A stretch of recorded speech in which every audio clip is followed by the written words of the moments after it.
Welcome to the show. The show that I do every year. It's a thing. It's a thing I do every year, and it's about crap. I thought I had this one. It's about a guy who I believe his name is Robert. I swear to Neptune, I thought I knew this one. I thought I knew this one just off the top of my head. Like what could it be? Like, oh wait a minute. Is this guy? I put the dog hair on it. I think it's this guy. I don't know. I guess I'm supposed to make a video about him. I don't really know anything about him. So welcome to Cheese Robert month and 2022, the sequel to 2020. Jokes aside, every year I like to take 1 month out of the year to talk about this show. This show being Spongebob SquarePants. I'm holding the first 9 seasons, the first 2 movies, and the Broadway musical. I did not own seasons 10, 11, and 12, or Sponge on the Run. And to my knowledge, the spin-off series do not exist on DVD either. Oh my god, I'm not doing a very good job holding this. I'm taking me out.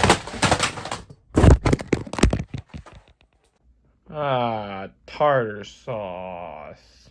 Yeah, I owned some of the early releases of the first season and season 2, and also season 5 for some reason.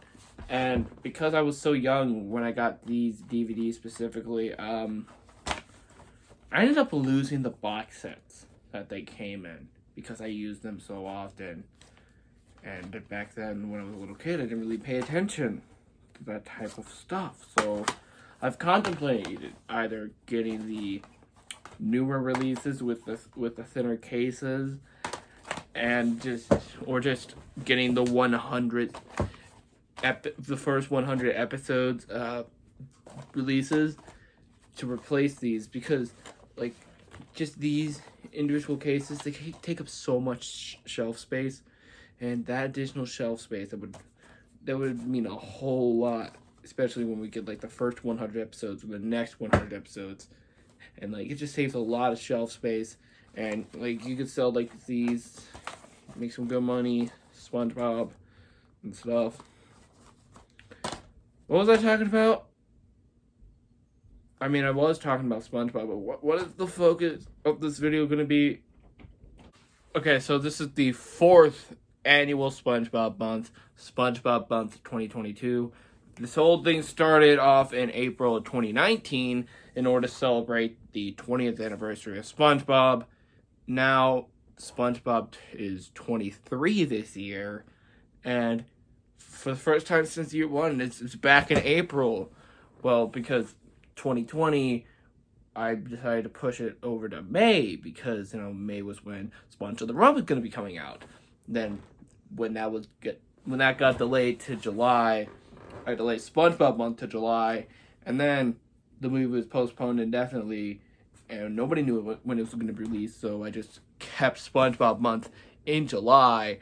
And then, like, halfway through SpongeBob month, Paramount announced that they were going to release the movie theatrically in Canada only. So, okay.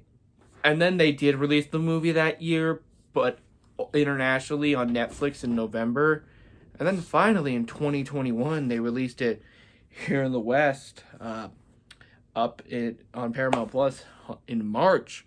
So that's what last year's SpongeBob month was. And in April of 2022, there's no big SpongeBob stuff happening. And to my knowledge, there is no big SpongeBob stuff happening this year. So, I guess this kind of defeats the point of a SpongeBob month. But screw you, we're doing it anyway. But I think I've been stalling for long enough. Stalling? I'm not stalling anything. Yes, you are. Let's actually get into the nitty gritty of what this video is all about. SpongeBob is cheese. Does this guy look like any sort of sea sponge you've ever seen? He doesn't look like a sea sponge that I've ever seen. I mean, his parents look exactly what sea sponges are supposed to look like. So there's a popular theory out there that SpongeBob is actually adopted because of, well, how he looks different from his parents. But, you know, in the season 6 episode, Truth or Square, which a lot of people don't want to remember existed, but remember, I made a video about that last year. We actually get to see SpongeBob inside of his mother. Oh God, I phrased that horribly. So this further proves that, you know, SpongeBob is in fact a square pants, but the question remains, why does he look like a freaking kitchen sponge and not a sea sponge?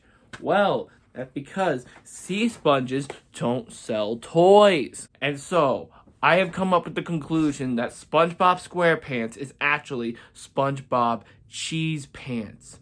Exhibit A, in the season 2 episode Band Geeks, this person calls SpongeBob a talking cheese. Oh, so now the talking cheese is gonna preach to us. Exhibit B, in the season 5 episode Who Bob What Pants, the characters refer to SpongeBob as Cheesehead. So naturally, this would make sense that SpongeBob is actually made of cheese. Wrong. What if I told you that SpongeBob SquarePants and the rest of the characters in Bikini Bottom are actually not fish, but actual people? May I introduce you to the SpongeBob Broadway musical? Look at this. This is supposed to be SpongeBob. That's not a sponge. That's a man. That is a man with yellow dyed hair. Look at all the characters in the back. Look, there's SpongeBob, there's Sandy, there's Patrick. Oh, and there's normal SpongeBob. I don't know why normal SpongeBob's over here. This is what SpongeBob is supposed to look like. SpongeBob is supposed to look like this. This is what we all assumed that SpongeBob looked like. But if you look over here, SpongeBob is actually a human. SpongeBob, Patrick, and Sandy were all supposed to be humans this whole time. They're all humans. Well, Gary was always supposed to be a snail, but apparently everyone in Bikini Bottom is actually a human being. They're all humans. So, naturally, this just means one of two things. Either one, Bikini Bottom is actually above air and they all are going crazy, and they just assume that they're breathing water. Or, number two, Bikini Bottom is still underwater and everyone in Bikini Bottom is slowly drowning to death. And speaking of SpongeBob, above and below the water, let's talk about this for a minute. It has been extremely inconsistent on what SpongeBob looks like when he goes above air, because we have seen 3 different examples of this. We have seen them look like actual, living, or more appropriately, dead versions of their sea creature selves in episodes like Pressure. We have seen them look like 2D characters, similar to how they look like throughout the show when they're below water, such as in the first SpongeBob movie and the episode Big Birthday Blowout. And we have seen them look like CGI characters when they're above water, such as the second and third SpongeBob movies. And not only this, the surface itself has changed. In some episodes, it will be completely animated just like the show, but in other episodes, it will be completely live action. Now, you might just say, oh, this is because of budgetary reasons, depending on episode to episode. And obviously, in the movies, the surface will be live action because, well, it's a movie and it will have a bigger budget than your average episode of a TV show. Wrong! This clearly means that the universe changes episode to episode, movie to movie. Sometimes the surface world will be animated, but other times it will be live action because the universe is ever changing.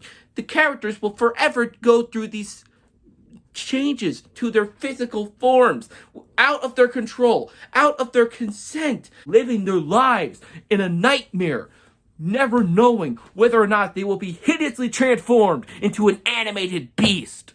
So overall, we have concluded that SpongeBob SquarePants is both cheese and a human being, along with the rest of Bikini Bottom being human beings, and they may or may not be underwater in the first place. And back over to the underwater theory, they could possibly take place on a stage, again, according to the SpongeBob Broadway musical. And sometimes the surface world is live action, and other times the surface world is animated, because the universe keeps on changing physically every single day in the SpongeBob universe. I mean, for God's sake, Patchy the Pirate has even transformed from live action to stop motion animation to traditional hand-drawn animation throughout the course of the. So, what does all of this mean?